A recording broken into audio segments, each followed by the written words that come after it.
Oke, karena event ini direkam, jadi kalau ada teman-teman yang mau ngomong, bisa diatur juga ya ucapannya, sama kalau ada kata-kata yang nggak pingin di-upload nanti, bisa ngomong aja, atau kata-kata yang nggak pingin didengar banyak orang lah istilahnya. Oke, kita mulai ya eventnya. Oke.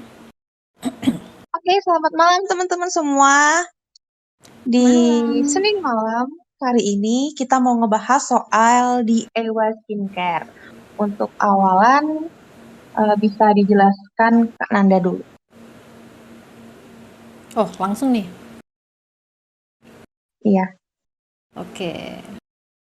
Dari mana ya? Ini mulai dari pengertiannya dulu ya.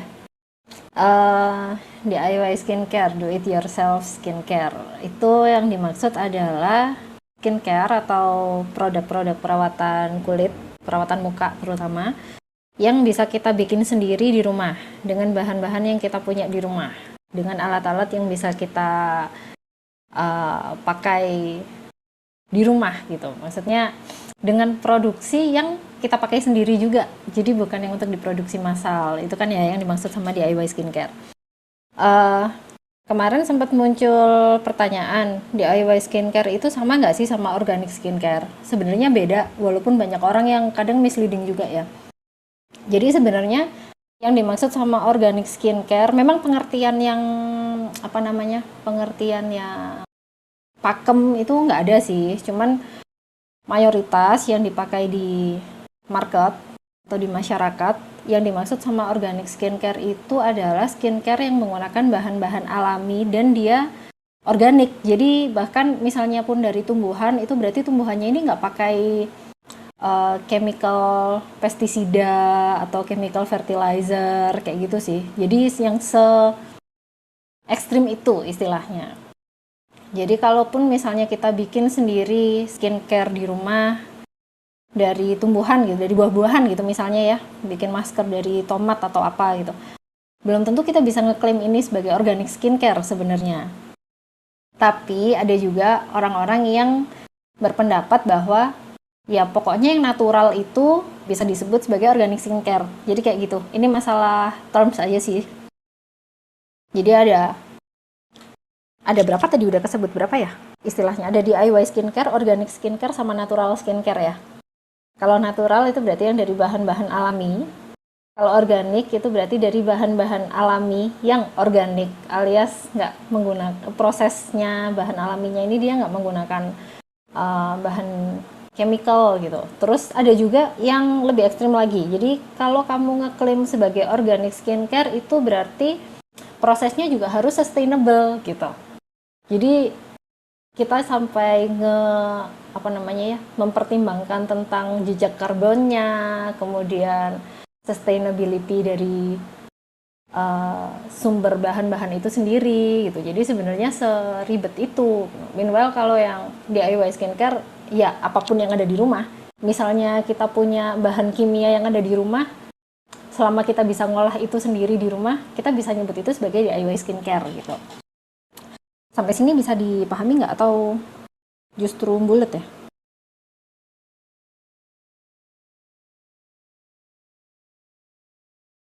gimana teman-teman? Oke, Oke. Nah, sekarang di sini kita batasin bahasan untuk yang DIY skincare kan ya.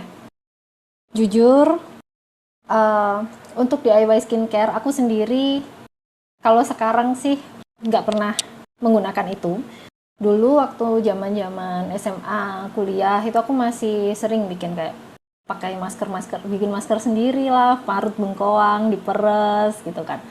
Terus tomat, timun gitu dibikin jadi masker muka.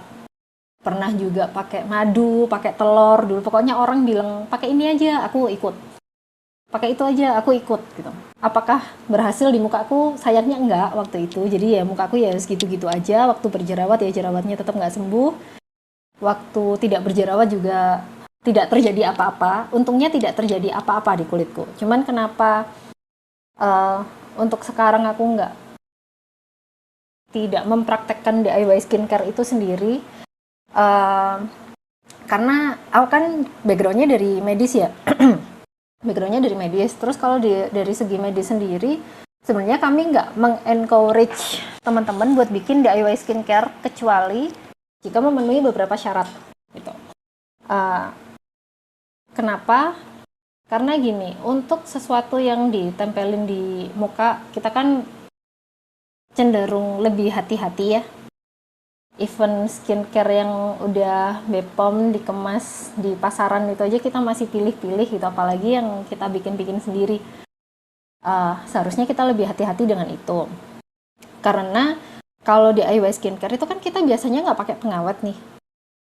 Dan karena kita nggak pakai pengawet, jadi nggak pakai pengawet, terus nggak pakai produk-produk bahan-bahan yang untuk antibakterial, yang bakterisidal gitu, yang bisa membunuh bakteri-bakteri di situ. Terus kita juga nggak ada alat buat ngetes pH dan sebagainya. Jadi sebenarnya stabilitas dari bahan DIY yang kita bikin itu nggak bisa dipastikan itu. Makanya kami dari segi medis sebenarnya nggak encouraging untuk menggunakan bahan-bahan yang DIY. Kecuali jika satu, kita bisa mastiin bahan yang kita pakai itu steril or at least bersih lah ya. Bersih, alat-alatnya juga kita bikin bersih, nggak kecampur sama alat-alat makan pada umumnya, misalnya pisau habis motong daging terus kita pakai buat motong timun gitu misalnya, atau bengkoang yang bakal kita tempelkin ke muka. Nah, itu jangan sampai kayak gitu. Kemudian yang kedua, jangan disimpan. Kalau untuk DIY skincare itu usahakan sekali bikin yaitu yang langsung dipakai. Karena kita nggak tahu nih daya tahannya si skincare yang kita bikin ini, yang si DIY ini itu berapa lama gitu. Kecuali kalau misalnya memang kalian sudah punya petunjuknya. Jadi misalnya, oh kalau bahan ini berarti dia bisa tahan sekian lama di suhu ruang, bisa tahan sekian lama kalau masuk ke chiller dengan suhu sekian, kayak gitu-gitu. Kalau misalnya itu sudah ada petunjuknya, monggo silakan untuk disimpan. Tapi kalau misalnya itu belum ada guidelines-nya, mending jangan. Jadi untuk DIY skincare, bikinlah untuk sekali pakai. Jadi sekarang dibikin, ya saat itu juga digunakan, dihabiskan, selesai gitu.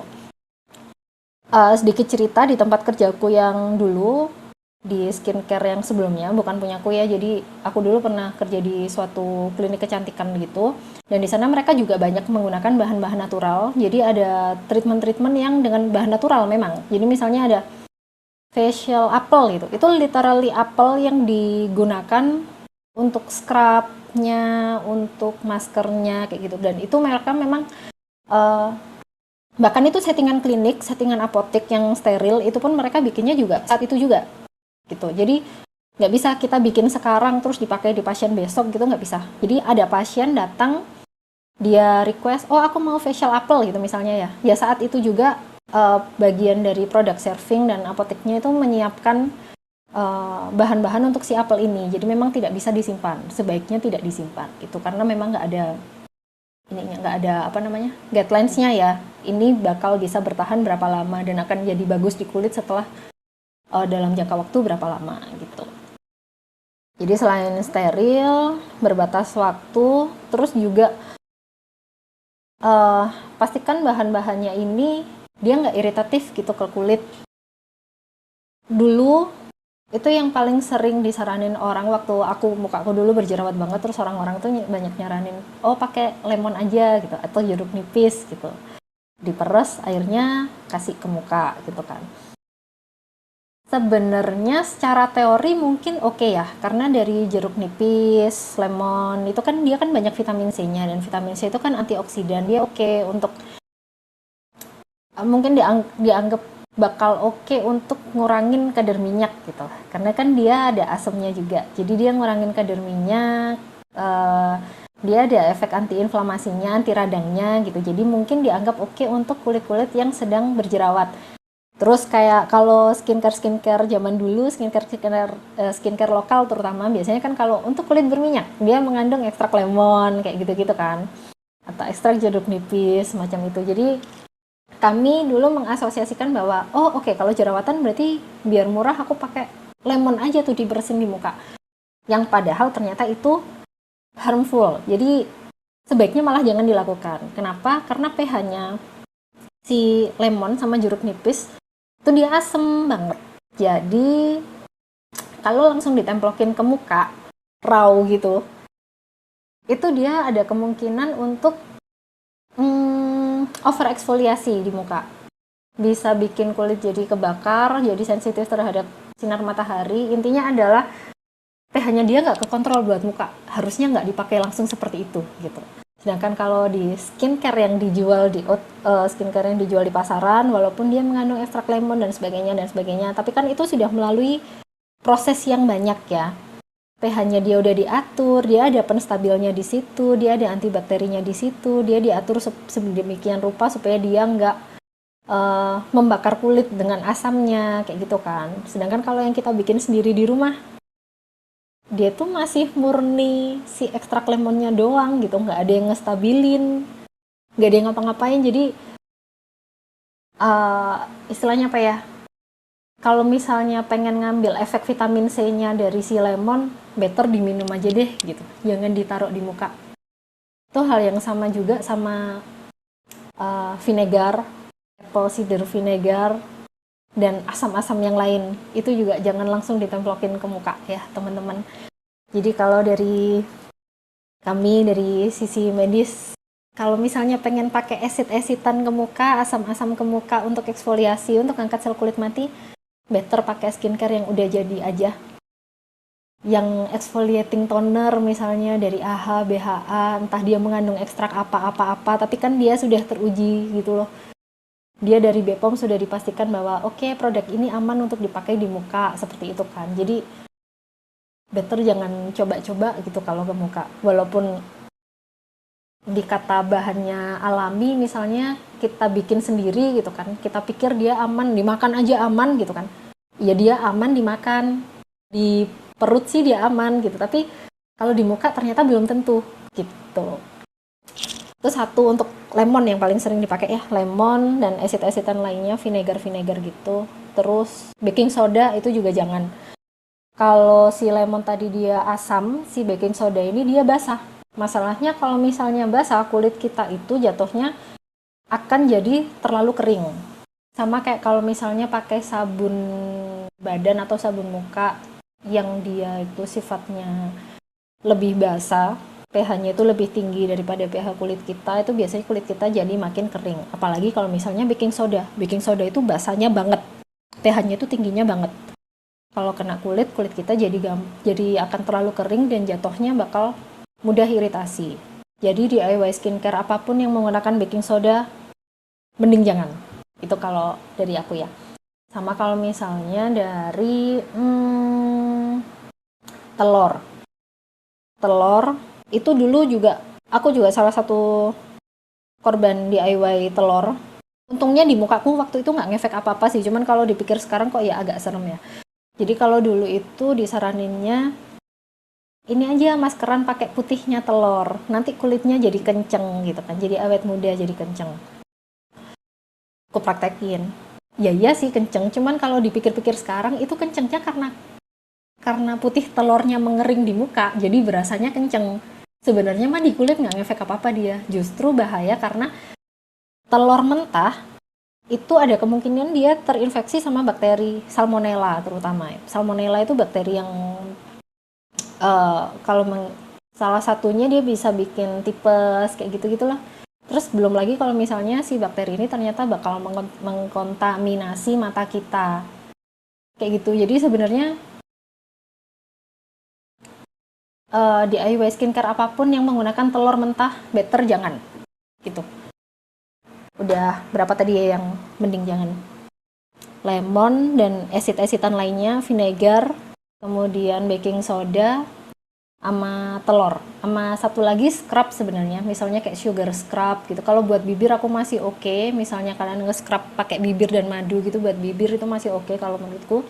Tapi kalau buat muka kayaknya mending jangan sih, karena gula itu Dia kan butirannya gede-gede. Jadi kalau misalnya ngegesek di kulit, terutama di kulit muka, itu takutnya nanti muncul robekan-robekan mikro gitu di muka. Jadi kalau misalnya muncul robekan mikro, jadi kulitnya nanti bakal lebih gampang iritasi, lebih gampang terjadi infeksi juga di sana. Jadi ya better jangan. Kalau misalnya eksfoliasi pakai eksfoliator yang uh, chemical itu biasanya lebih oke. Atau kalau misalnya memang pengen pakai yang scrub atau physical, cari eksfoliator yang lembut. Itu sih kalau dari aku. Cuman kemarin sempat di channelnya Skincare and Beauty ya, kan sempet tuh nanya-nanya ada yang suka pakai DIY skincare nggak, itu ternyata lumayan banyak kan. Terus karena aku sendiri belum pernah nyobain skincare yang disebutin di situ, jadi aku nggak bisa komentar banyak. Cuman kalau misalnya ada dan lagi online sekarang, aku pengen tahu dong kalian kalau misalnya ada yang pakai DIY skincare, pernah pakai skincare apa aja gitu, terus efeknya gimana gitu yang dibikin sendiri.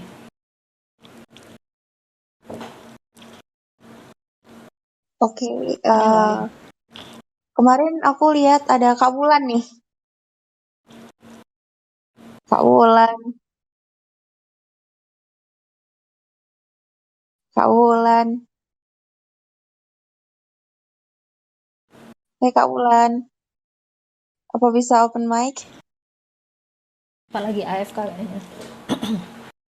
Atau teman-teman yang lain? Kak Juliana mungkin? Apa? Pernah buat DIY skincare nggak? Nggak boleh sama Kak Gangga. Bukan. Kita lebih ke sharing sih ke pengalaman kalian gitu. Apakah Lemon. benar-benar ngefek gitu? Tapi untungnya aku nggak pernah ngasih lemon di satu muka ya. Aku lemonnya cuma pakai di bener-bener kayak pakai cotton bud gitu. Aku kokel langsung ke jerawatnya. Sejauh ini sih itu ngefek gitu. Nggak Ini kering bukan ya di jadi muka. jerawatnya. Iya, jerawatnya jadi kering. Udah itu doang mentoknya. Nah, mungkin kayak gitu lebih lebih masuk akal buat dipraktekin sih. Maksudnya karena dia cuman spot doang kan, jadi langsung tepat sasaran gitu loh. Jadi kulit-kulit yang Iya, sehat di sekitarnya dia nggak terkena efek negatif dari si lemon. Aku dulu juga betul. gitu sih sebenarnya, pakai lemon juga waktu zaman-zaman apa ya dulu tuh kuliah kayaknya. Masalah Soalnya jerawat juga. untungnya sebelum aku coba, aku nge-search dulu Google yang banyak kan. Mm-mm. Jadi banyak yang bilang nggak boleh langsung ke muka, bisa iritasi. Jadi ya pakai cotton bud gitu loh. Sampai sekarang kalau aku sekarang pakainya jadinya essential oil sih. Yang lemonnya ini ya, essential oil Ah, lemon. Kalau jerawat, aku kekel aja gitu. oh iya. Masalah essential oil itu beberapa skincare kan memang pakai essential oil ya sebagai bahan aktifnya. Em, ya emang efek sih. Cuman ternyata ini kudu hati-hati juga buat teman-teman. Aku pengen ngingetin. Ada beberapa orang yang ternyata justru sensitif sama essential oil. Jadi essential oil apapun itu dia ada potensi iritatif, potensi membuat iritasi, terutama di kulit-kulit yang sensitif. Tapi ini nggak semua orang ya. Jadi Iya, iya. kalau misalnya pengen pakai essential oil, aku saranin untuk patch test dulu. Jadi tempelin di bagian kulit yang kalau bisa sih ya nggak kelihatan langsung gitu, jangan langsung di muka. Misalnya di belakang telinga biasanya atau di lengan bagian dalam. Kalau misalnya di situ kalian nggak ada reaksi yang negatif, nggak ada merah atau kelupasan atau gatal gimana, berarti mungkin nggak apa-apa untuk digunakan sebagai DIY skincare. Oh iya, kalau essential oil biasanya Kak Juliana dilute nggak ya? Atau langsung essential Digilut. oilnya?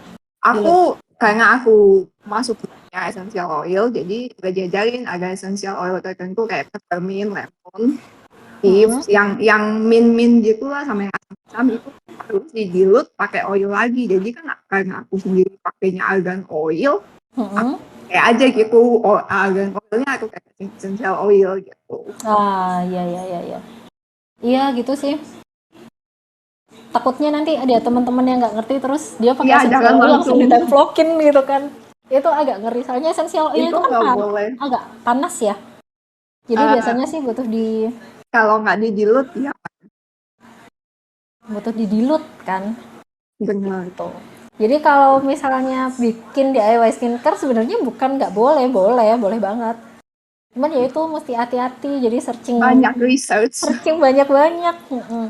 Aku sebenarnya ada 2 rekomendasi website sih untuk yang pengen belajar DIY skincare, yaitu websitenya Formula Botanica sama websitenya Learn Canyon.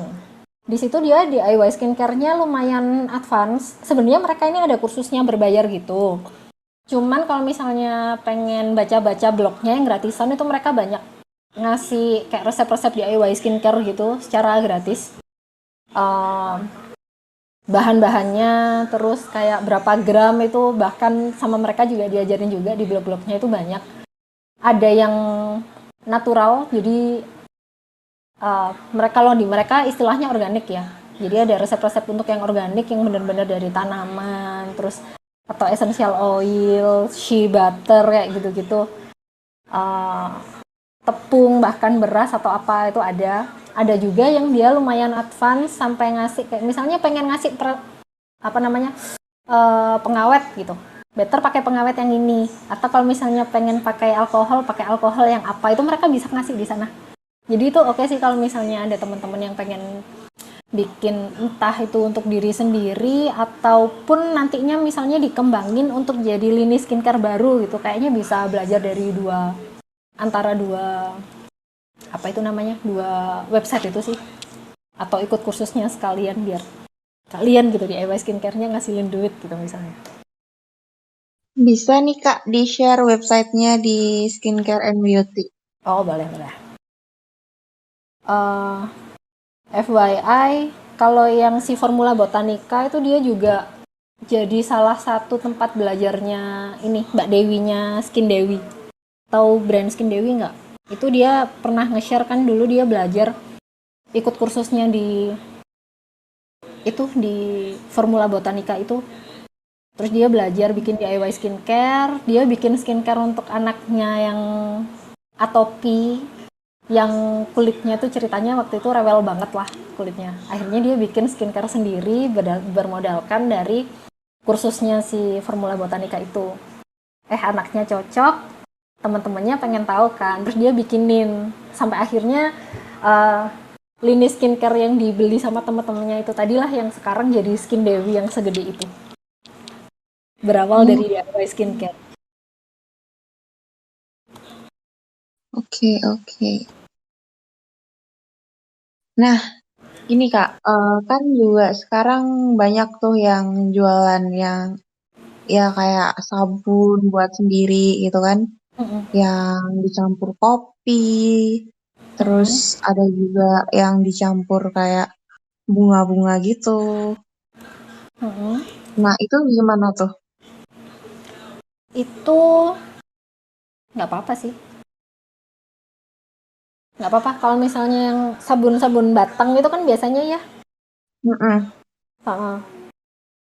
Biasanya kalau untuk yang diajarkan seperti itu, mereka sudah ada kayak semacam guideline-nya atau at least mereka teliti sendiri lah ya. Oh kalau yang seperti ini berarti bisa bertahan berapa lama itunya tadi itu loh.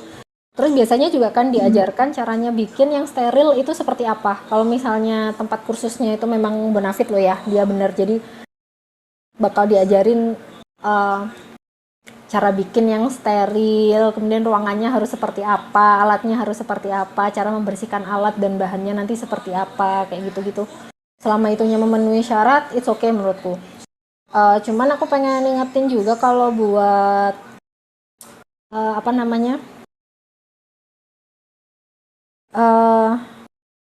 bahan-bahan yang seperti itu, produk-produk yang seperti itu, misalnya kayak sabun batang gitu ya. Kalau misalnya pengen dijual massal, kalau untuk dipakai sendiri sih kalau menurutku nggak masalah. Tapi kalau misalnya untuk dijual secara massal itu agak hati-hati karena sebenarnya dia kalau untuk dijual massal dia mesti ada izin BPOM-nya. Dan kalau izin BPOM kan nggak semudah itu ya. Jadi BPOM bakal ngecek tempat produksi kita seperti apa, minimum produksinya berapa dan sebagainya gitu. Kalau misalnya nggak ada BPOM terus dijual massal, itu agak susah, bahkan bisa ditutup juga, bisa diperkarakan. Itu kayak kasusnya The Bad Box. Pernah tahu ya brand Bad Box itu dia dulu juga awalnya kayak gitu, dari sabun batang terus ke sabun cair. Awalnya tanpa BPOM, udah laris, cuman setelah disidak sama BPOM, oh ternyata kamu belum ada izinnya gitu kan, belum memenuhi syarat, ini nggak bisa, nggak boleh dijual, tutup akhirnya kan pabrik mereka. Setelah pabrik ditutup, terus mereka baru belajar, oh harus ada izinnya toh, event organik seperti ini, event natural seperti ini, gitu. Barulah mereka ngurus BPOM dan akhirnya sekarang udah berada di jalur yang benar kayak gitu. Jadi aku pengen kasih tahu itu aja sih. Ada Oke. juga beberapa yang ngejual sabun batang gitu, cuman sistemnya ini untuk merchandise kayak gitu-gitu loh. Kalau misalnya merchandise atau hadiah-hadiah kayaknya nggak perlu BPOM, nggak apa-apa sih, karena kan tidak diproduksi massal. Tapi aku kurang tahu kalau untuk regulasinya yang itu ya. Oke.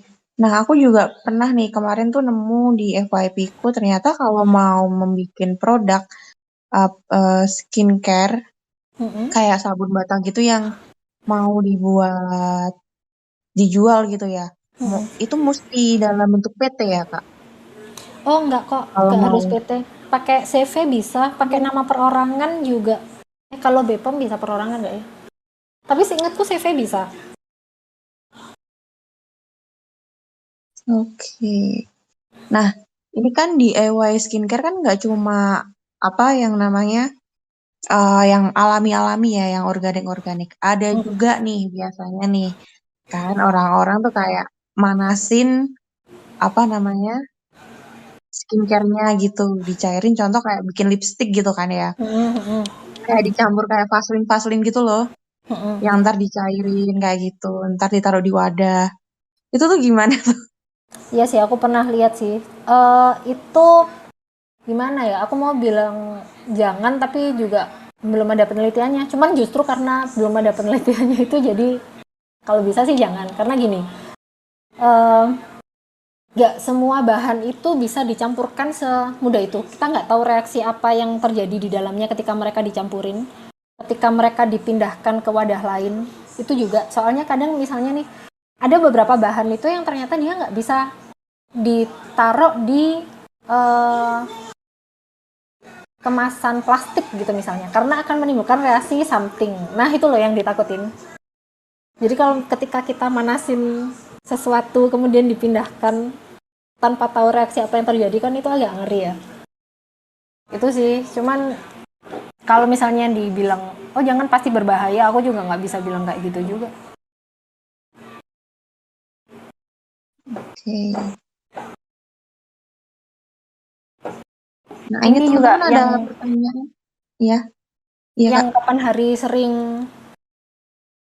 selain lipstick yang dicampur-campur ya, sunscreen yang Iya. dipindahin ke wadah cushion itu juga, dan dia dicampur sama pigment, dicampur sama foundation. Aku kapan hari pernah lihat itu ada yang kayak gitu. Jadi dia bikin tinted sunscreen sendiri dengan sunscreen nih campur sama foundation. Itu juga aku nggak nyaranin karena kadar SPF-nya di sunscreen-nya kan jadi beda ya.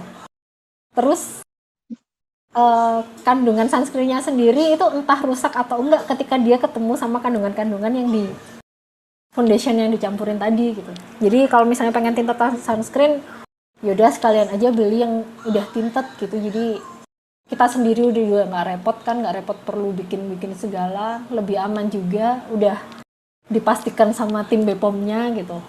Gitu sih kalau dari aku. Aku pernah ikutan bikin lip balm pakai beeswax, ikut dari kelas essential oil. Ujung-ujungnya nggak aku pakai. Kenapa mbak nggak dipakai mbak? Kenapa Kak? Sendiri. Aku bangun. Ya. Oke. Ujung-ujungnya nggak aku pakai, aku ikut kelasnya kayak iseng pengen tahu gimana sih caranya. Terus kan dia ngelelehin beeswax gitu kan. Terus dicampur sama essential oil, jadi kayak ya jadinya kayak lip balm sih benar. Cuma nggak pakai, aku pakainya jadi aku nggak pakai. Iya ya, biasanya kalau kelas essential oil ini suka bikin lip balm, terus ini juga nggak sih kayak face oil apa cleansing oil gitu-gitu nggak sih? Kalau aku ikutnya kemarin cuma yang lip balm sama ini loh, apa sih, bath bomb. Bath bomb. Itu doang yang aku ikut. Kalau bath bombnya aku pakai. Sebenarnya emang kalau lip balm kebanyakan sih pakainya di wax sih memang ya, atau soy wax gitu-gitu. Sebenarnya jalan yang benar, jadi selama cara bikinnya benar dengan alat-alat yang benar dan steril sih kayaknya oke-oke aja. Oke. Jadi poin pentingnya kalau mau bikin DIY skincare itu satu dilihat dulu bahannya ya Kak ya. Bahannya dilihat dulu, terus yang kedua itu steril atau enggak dalam proses pembuatan. 3 adalah penyimpanan. Oke. Dan ini Kak, ini kan tadi sempat ada yang sharing juga apa namanya kalau susu bubuk nih. Itu juga banyak tuh susu bubuk, terus susu apa Bear Brand tuh yang paling sering tuh dibuat masker kayak gitu. Oh iya ya, aku belum baca lagi sih kalau misalnya susu buat muka. Jadi aku nggak bisa komentar banyak. Oke. Soalnya kan apa ada banyak juga nih teman-teman yang temenku juga sih Kak kayak bikin apa susu dicampur sama itu biasanya bubuk kunyit. Oh, terus langsung dipakai gitu di muka. Iya, di-apply di muka gitu. Yang sering itu dulu bubuk kunyit. Aku pernah pernah nyoba nih apa bubuk kunyit. Jadi bukan dari bubuk kunyit sih malah kunyitnya aku parut gitu aku tempelin di muka. Nggak jadi kuning Iya gitu sih. mukanya. Soalnya kan dia kayak stain gitu kan kalau ke kulit. Iya. Iya, jadinya wajahku kuning gitu. Kayaknya Tapi kalau di memang heeh. karena aku belum baca-baca ya, jadi aku nggak bisa komentar banyak. Cuman kalau aku pikir kayaknya kalau kunyit jangan karena stainingnya itu tadi. Jadi kan susah ya hilangnya. Susah nggak sih? Di tangan aja nggak hilang-hilang gitu, kalau di muka gimana? Tapi iya emang Nan, aku tuh tadi juga sempat searching nih apa soal DIY skincare. Itu paling banyak juga dari India. Mereka tuh sering bikin tuh. Itu juga dari kunyit juga Oh, gitu. iya ya, Nah, aku kalau belum di baca lagi sih. heeh. Kalau susu tadi, susu emang kayaknya nutrisius gitu ya. Cuman kalau misalnya selama nggak disimpan mungkin masih bisa dicoba. Jadi sekali buka gitu, sekali buka sekali bikin gitu, mungkin masih bisa dicoba. eh Selama nggak alergi. Cuman kalau dari aku pribadi nih, ini bukan dari jurnal mana-mana ya. Cuman kalau dari aku pribadi, kayaknya kalau susu mending diminum aja deh. Iya nggak sih?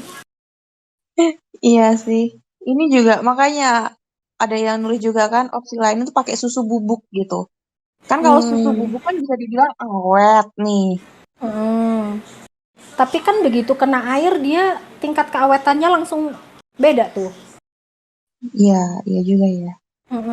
Beda kalau misalnya tadi yang essential oil. Oil itu dia memang jauh lebih awet dibandingin sama air. Pokoknya kalau bahan yang kena air, yang proses pembuatannya itu kena air, biasanya sih tidak bisa bertahan lama kecuali kalau pakai pengawet gitu. Nah, ini Kak, aku tuh pernah beli dulu tahun 2018. Kan pernah apa part time jadi marketing gitu kan.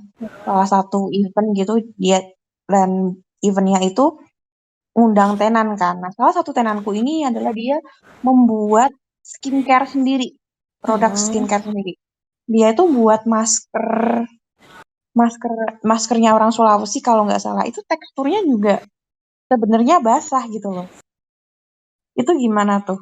Itu disimpan. Kayak masker-masker tradisional gitu. Itu apakah disimpan ya maskernya atau Disimpannya sekali cuma di pakai? dalam, enggak, bukan sekali pakai dan disimpannya itu kayak di jar plastik gitu. Oh, Bepom, nggak tahu ya. Belum waktu itu belum Bepom. Ya, ya, ya, ya. Iya ya susah sih. Aku mau komentar apa ya? Masalahnya kan nggak tahu juga dia bahannya apa ya. Cuma gini, Bentar, ini mas. Heeh. kalau event skincare yang kita pakai tuh biasanya itu kan juga ada yang kebanyakan kan juga dia dilarutkannya dengan air ya. Eh contohnya gini deh gampangnya. Makanan, makanan yang biasa kita makan itu kan ada makanan yang dia harus langsung dihabisin hari itu juga. Tapi ada juga makanan yang bisa disimpan di kulkas sampai berbulan-bulan gitu. Dia nggak basi gitu. Skincare juga kayak gitu. Cuman karena informasi-informasi ini tuh terbatas, jadi skincare mana sih DIY mana sih yang bisa disimpan, mana yang enggak, itu loh yang bikin susah. Jadi kalau aku nggak encouragingnya karena itu, karena nggak ada guidelinesnya.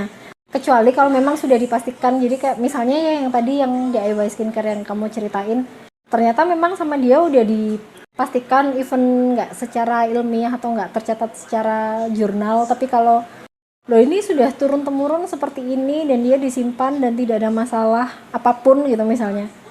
Ya udah berarti dia safe, memang bisa disimpan. Mungkin ada salah satu bahan alaminya di sana atau di mana yang dia bersifat sebagai preservatif alami gitu, sebagai pengawet alami di situ. Itu juga memungkinkan sih. Oke. Ada juga nih, aku sering lihat di TikTok itu orang bikin masker gitu kan, lulur gitu. Itu dimasak sendiri gitu, masak warnanya hitam gitu, namanya lulur hitam kalau nggak salah. Itu buat mencerahkan kulit, kayak kayak gitu loh. Dia dari apa? Nggak tahu ya. Barang kalau dari story apa videonya sih aku lihatnya ya kayak bahan-bahan alami gitu. Oh, Itu iya, warnanya iya. hitam gitu. Ini masalahnya aku bukan anak TikTok sih, jadi Iya juga ya. jadi nggak paham konteksnya. Kayaknya mulai besok aku mesti rajin-rajin lah TikTok sih. Gitu. Iya, Nah, kalau intinya kayak apa? gitu sih. Kalau yang kayak tradisional gitu Kak, Oh. kadang juga rada sanksi juga sih kalau mau coba. Kalau udah tahu gini ya. Mm-mm, mm-mm. Iya, kalau aku dulu sih ngerasanya kayak ya dari dulu orang-orang pakai gini aman-aman aja gitu kan. Eh, Hmm. cuma setelah banyak belajar jadi ngeri sendiri. Maksudnya karena gini sih. Kalau zaman dulu mungkin orang-orang prefer pakai yang alami karena memang tidak ada opsi gitu. Jadi ya mau nggak mau yang dipakai adalah itu. Tapi karena kita sekarang udah hidup di zaman sekarang yang skincare-nya udah banyak banget opsi mulai dari yang murah sampai yang sultan puluhan juta dengan banyak bahan dan yang sudah teruji bahkan secara klinis terujinya jadi ya kenapa kita nggak pakai yang itu aja gitu daripada repot-repot kan itu sih kalau aku pribadi ya tapi kalau misalnya ada yang pengen uh, riset sendiri kalau aku pengen coba-coba sendiri nggak apa-apa sih tapi dengan cara yang benar gitu aja kalau menurutku salah satunya ya belajar dari apa tadi kayak formula botanika gitu-gitu tadi jadi at least kita tahu oke ini DIY skincare tapi di jalan yang benar gitu loh. Nah, ini juga kemarin kan ada yang sempat sharing soal fermentasi beras nih. Mm-mm. Bikin fermentasi beras sendiri. Itu kan juga cair sih, Kak. Iya sih. Fermentasi beras sama ini ya yang sering tuh kombucha. Mm-mm. Eh fermentasi beras sama kombucha kayaknya mirip karena mereka yang diambil adalah probiotiknya sebenarnya. Berisik nggak sih? Sorry sorry. Mm-mm.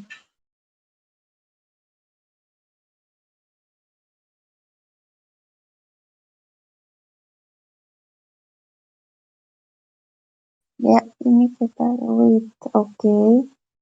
Oke, buat teman-teman yang mau sharing juga pernah bikin DIY skincare bisa langsung open mic.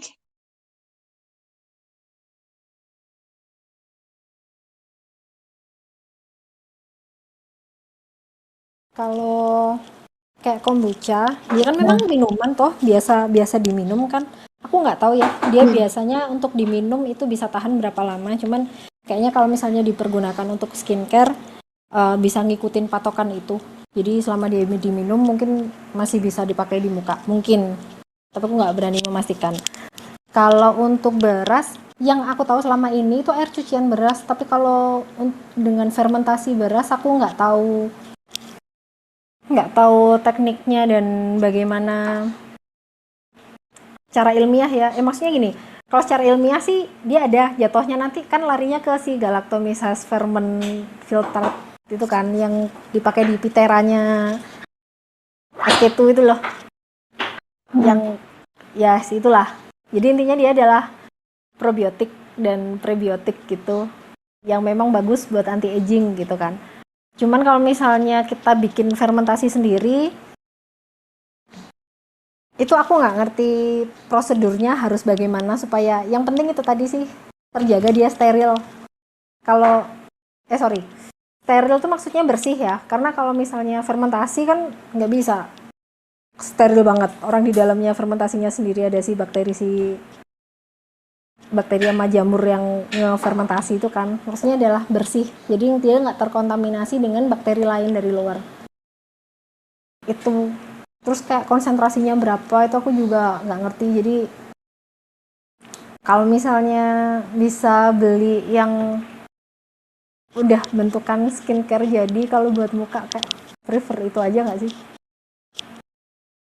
Jadi balik lagi ke sana lagi ya. Oke. Ini yang lulur hitam ini Kak, aku searching kan. Itu nggak ada keterangannya bahannya secara lengkap sih, cuman ditulisnya kayu bangkal, terus beras, terus rempah-rempah pilihan. Oh, rempah-rempah pilihan. Nggak tahu rempahnya apaan ya. Iya Iya, sih.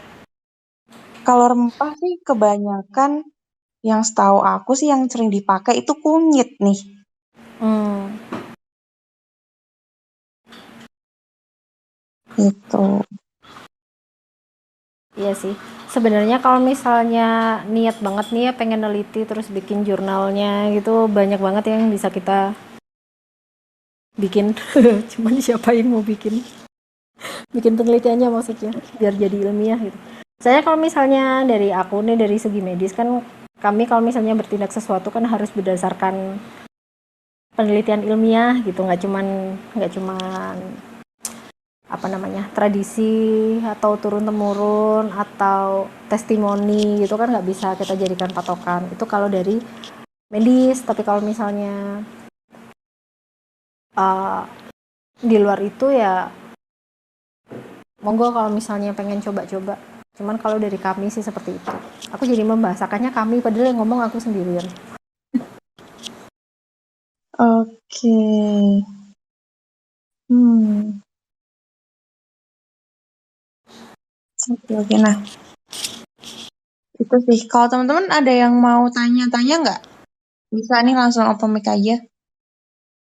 Diperbolehkan.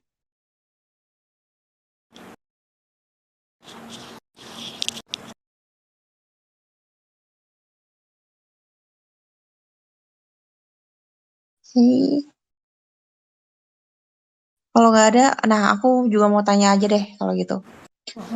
Kak, kalau yogurt nih, yogurt itu juga sering loh dipakai buat campuran apa namanya? Masker yogurt, terus apa namanya? Alpukat, terus pisang. Aku juga pernah nemu dulu itu pisang. Pisang itu bahkan kulitnya pisang. Itu aku pernah nemu kayak diosel-oselin langsung gitu ke wajah. Kulitnya, oh Iya, kulitnya pisang. aku baru Jadi dengar kan sih yang kalau di kulitnya. bagian bagian dalamnya itu loh, bukan yang bagian luar. Bagian dalamnya kan memang rada lunak kan. Iya, Nah, itu yang dioles-olesin ke wajah. kalau di denger-dengerin tadi kayaknya tujuannya semuanya buat melembabkan gitu ya. Emang kalau kayak avokat gitu kan dia banyak vitamin E gitu ya. Terus dia lembab ke muka. Ya bisa aja sih. Cuman sebenarnya aku pribadi tuh bingung ya. Kenapa sih kok suka pakai masker begitu? Kok nggak dimakan aja gitu? Aku tuh nggak ngerti di situ malah.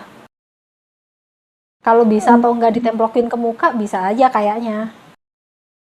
Karena kan dia juga nggak asam juga, jadi pH-nya juga kayaknya nggak yang terlalu tinggi gimana. Jadi kalau bisa sih bisa-bisa aja. Tapi apakah ngefek aku nggak tahu. Terus kenapa kok suka nemplok-nemplokin ke muka begitu? Aku yang nggak ngerti. Kenapa kira-kira? Ya. Mungkin kalau beli masker itu mager keluar tadi. Kenapa harus pakai masker? Kenapa nggak dimakan aja gitu? Nutrisinya jadi lebih merata ke seluruh tubuh gitu kan, nggak cuma di muka doang. Aku juga ada lagi nih Kak, case. Jadi aku tuh pernah cerita-cerita sama temanku kan. Ini soal olive oil. Oke. Nah, dia tuh bilang gini, aku tuh tiap malam tuh suka suka ngasih olive oil gitu di wajahku sebelum tidur gitu. Jadi kayak dibuat sleeping mask gitu kan olive oilnya. Nah, terus aku tanya lah, kenapa kamu pakai olive oil di wajah? Iya, karena aku mikirnya gini, apa aja yang bisa masuk di tubuh aku, yang bagian tubuh aku itu kalau dipakai di kulit juga bisa bagus gitu loh. Dia itu berpikirnya seperti itu. Iya sih, banyak yang beranggapan seperti itu. Padahal kebutuhan kita bukan kebutuhan. Padahal ketahanan kulit kita beda sama ketahanan di dalam usus. Sebenarnya gitu sih. Jadi kegunaannya sistem pencernaan kita sama sistemnya kulit kita itu kan beda. Jadi sebenarnya apa yang diolesin di kulit sama apa yang dimakan di dalam sama apa yang kita makan itu juga beda sih kriterianya gitu loh. Jadi sebenarnya nggak semua yang bisa kita makan itu bisa ditemplokin juga ke kulit. Contohnya kayak si lemon itu tadi. Dimakan mah nggak apa-apa, tapi ke kulit ada beberapa orang yang dia nggak bisa karena asam. Takutnya kalau kebanyakan jadi kebakar dan sebagainya gitu kan. Terus untuk olive oil itu kalau untuk kita yang komedogenik atau acne prone aku nggak saranin buat dioles-olesin ke muka by the way. Kadang skincare yang mengandung olive oil itu aja bisa bikin komedogenik, memicu jerawat, apalagi kalau olive oilnya pure murni. Olive oil sama coconut oil itu highly komedogenik biasanya. Oke, jadi nggak Kalau begitu dia disarankan. kalau sebagai dia melembabkan sih melembabkan sebenarnya, cuman butuh hati-hati. Jadi segala oil-oilan, baik itu olive oil, essential oil, sunflower oil, apapun oilnya, plus essential oil yang lain, itu agak hati-hati karena nggak bisa digunakan di semua orang. Jadi mungkin kayak di temenmu tadi bisa jadi di aku oke aja jadinya lembab dan sebagainya. Oke, nggak apa-apa, lanjutin nggak apa-apa, it's okay. Cuman nggak semua orang bisa seperti itu. Contohnya kayak misalnya aku pakai olive oil, aku langsung jerawatan. Gitu. Oh, wow. Gitu. Jadi nggak semua orang bisa menggunakan bahan yang sama. Jadi bisa jadi di dia itu oke, di yang lain nggak oke. Gitu. Terutama yang oil-oil sih itu agak tricky. Nah, ada juga nih kan dulu kayak ngangkat komedo itu pakai baby oil. Oh bisa. Nggak kayak, ya bukannya bisa apa nggak kayak itu loh diolesin baby oil di Uh, kulit, terus biar komedonya nanti lunak bisa gitu ya. keluar gitu. Heeh. Oh, keluar sendiri atau nantinya dipencet ya? Ya mungkin karena banyak itu ya, karena dipegang-pegang itu sih menurut aku, bukan karena Mungkin bisa jadi. apa bukan karena oilnya. Sama ini juga sih Ada. kalau baby oil tuh. Baby oil kan diformulasikan buat bayi. Nah kulit bayi itu dia kan masih murni gitu ya. Murni terus dia kering kelenjar minyaknya tuh belum terlalu aktif. Beda sama kita-kita yang dewasa. Kalau kita yang dewasa biasanya kelenjar minyaknya lebih aktif. Jadi kalau dikasih baby oil takutnya ntar malah makin berminyak dan komedogenik gitu sih. Oke. Ajaib-ajaib ya tipsnya netizen. Iya, sama dulu tuh sempet nah itu gara-gara ini Kak, apakah baby oil tuh gara-gara dulu tuh sempet viral tuh kayak pakai cleansing balm selama 15 menit. Pernah tahu nggak? Oh, berawal dari situ. Iya. Terus Terus cari orang-orang alternatif tuh, yang lebih murah. heeh, Iya, iya, orang-orang iya, akhirnya masuk akal. pakai baby oil itu. Ada yang pakai minyak zaitun juga, gitu. Iya, iya, iya, iya. Ya, ya gimana sih? Secara teori sekilas kayak oh cleansing balm, cleansing oil berarti pakai oil yang lain juga bisa gitu kan ya? Ya bisa aja Mm-mm. kalau kulitnya nggak rewel. Cuman kalau misalnya tipe-tipe kulit yang rewel, mending jangan coba-coba sih. Oke. Nah, ini aku juga pernah nemu apa namanya tipsnya itu air Nestle Pure Life, tahu nggak sih? Air Nestle Pure Life itu dipakai buat cuci muka, dipakai buat apa namanya eh, spray gitu, spray wajah. Itu Terus air itu mineral kan ya? katanya itu Pure iya, Life itu. Oh, oke. heeh. Terus apa bilangnya itu eh, orang-orang kaya nih, orang-orang kaya tuh cuci mukanya pakai itu. Heeh. Cuci mukanya bilasnya tuh pakai Pure Life itu. Terus Heeh. katanya tuh kandungannya Pure Life itu sama seperti Evian, tau nggak sih Kak? Iya, Itu hampir sama gitu. Alternatif murahnya tuh pakai Nestle Pure Life itu. oke. Nah, kalau air sendiri itu gimana, Kak? Air kan banyak banget tuh pH-nya ya. Air itu pH-nya netral sih.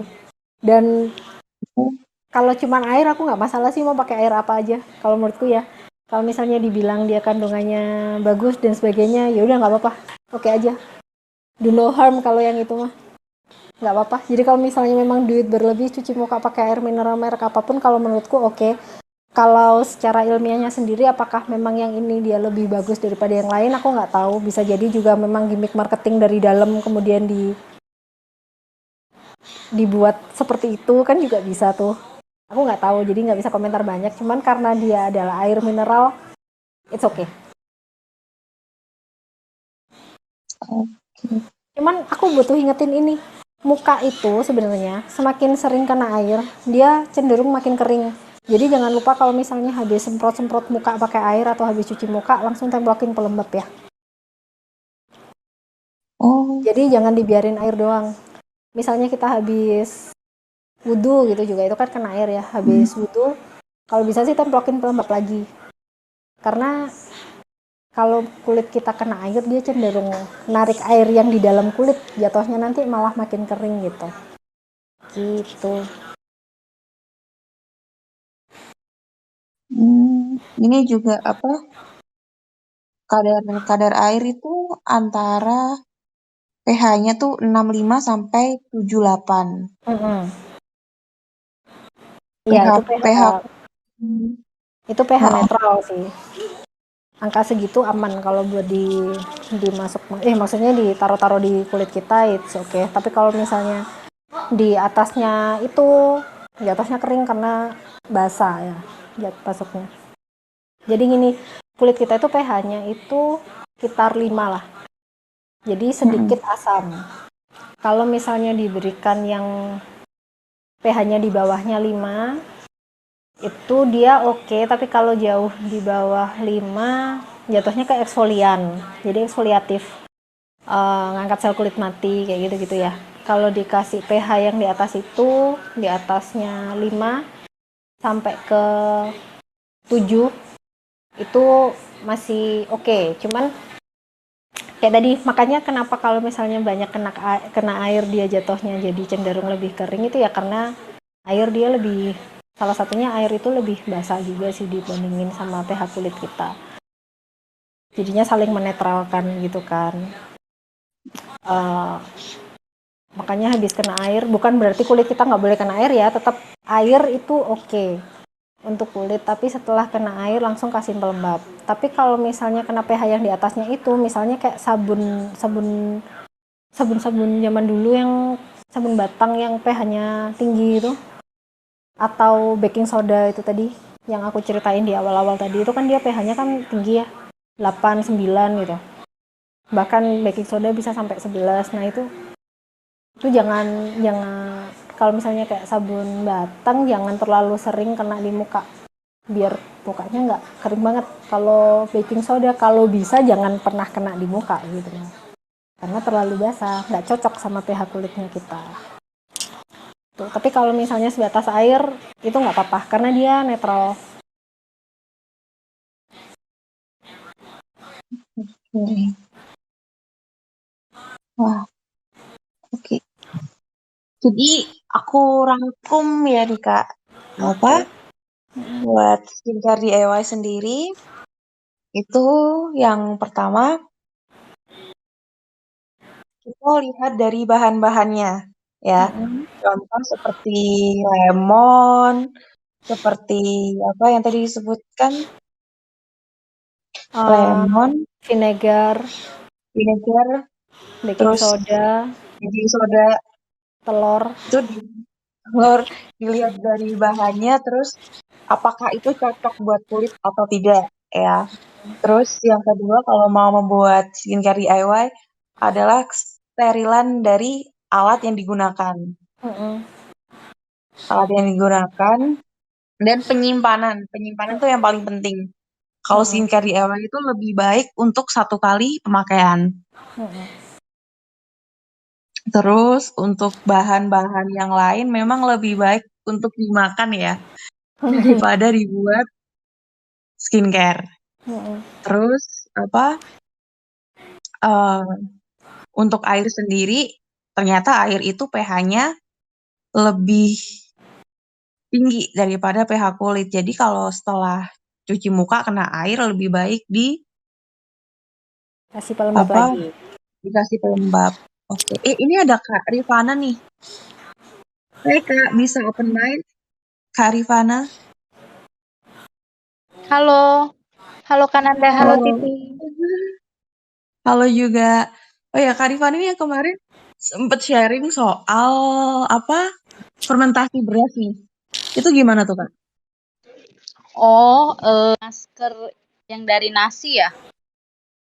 Iya. Oh, toner ding, bukan masker. Oh iya, dulu tuh aku sering bikin gitu loh, Kak.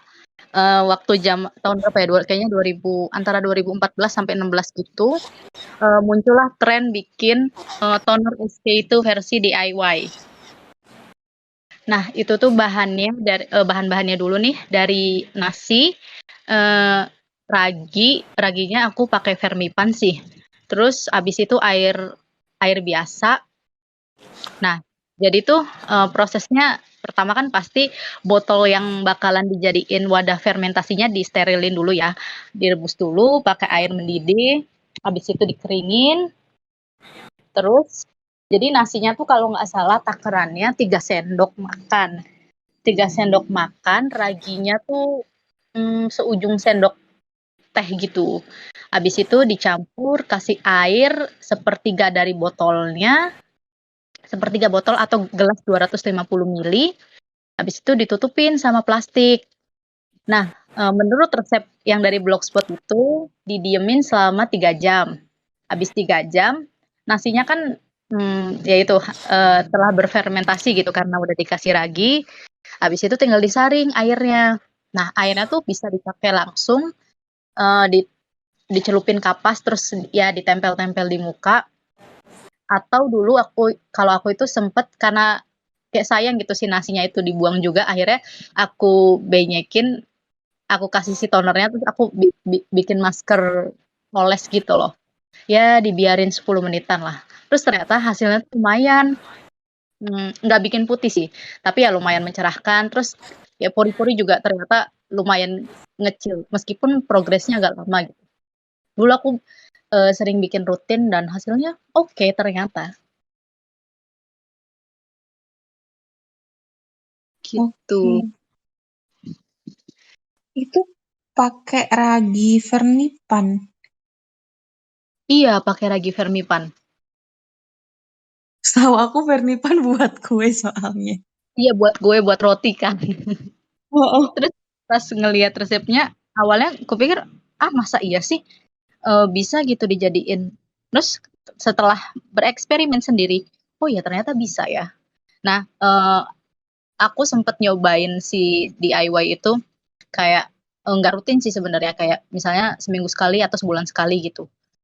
Itu ya mungkin setahunan lah kira-kira. Terus habis itu udah lama nggak nyoba-nyoba lagi.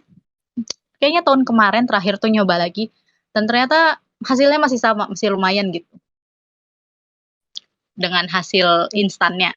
Tapi nggak tahu sih kalau misalnya dipakai jangka panjang itu agak berbahaya atau misalnya ada efek atau enggak, itu aku belum tahu lagi. Oke, Soalnya kan dari ini saya. resep yang hits pada masanya. Oke, dari Kak Nanda sendiri ini gimana nih? Sama, aku nggak tahu juga. Soalnya aku bingungnya tuh pakai Vernipan ya. Vernipan Heeh. itu kan itu untuk pengembang kue setahuku. Mari kita cari tahu. Apakah ada efek sampingnya? Gitu itu kan bisa dibilang kayak biang ya, itu ya, bakteri bukan sih atau apa? Heeh. Aku nggak Vernipan tahu itu. juga sih dia itu bakteri apa jamur ya. Pokoknya intinya ya memang dia ngefermentasi jamur kayaknya ya. Iya, bakteri ya Mm-mm. kayaknya jamur karena namanya aja Saccharomyces ferment filtrate. Heeh. Iya, itu. Ya itu sih. Cuman bisa jadi beda bakteri atau beda jamur efeknya juga bakal beda gitu. Jadi beda merek mungkin hasilnya juga bisa beda juga gitu.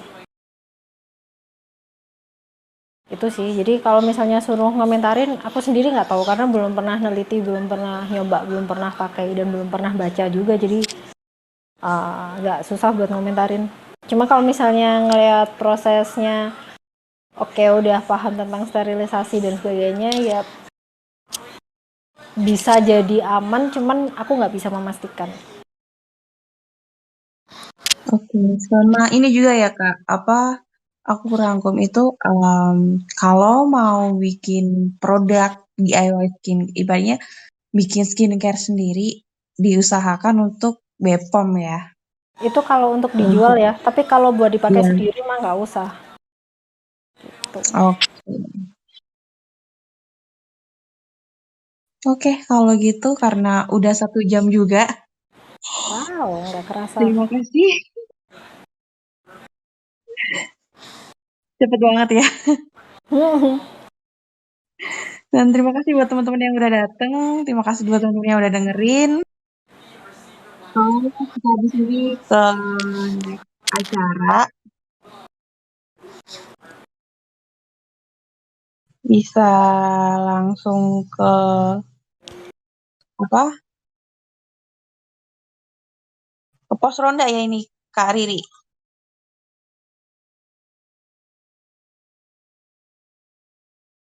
Hai Kak Riri. Iya, Kak Titi di pos ronda. Ya, buat teman-teman yang mau apa? Join, bisa langsung ke pos ronda buat apa? Event yoga. Oke? Thank you buat Thank teman-teman yang udah mau you. dengerin Bye-bye. acara. Iya. Thank you Kak Nanda. Mm-mm.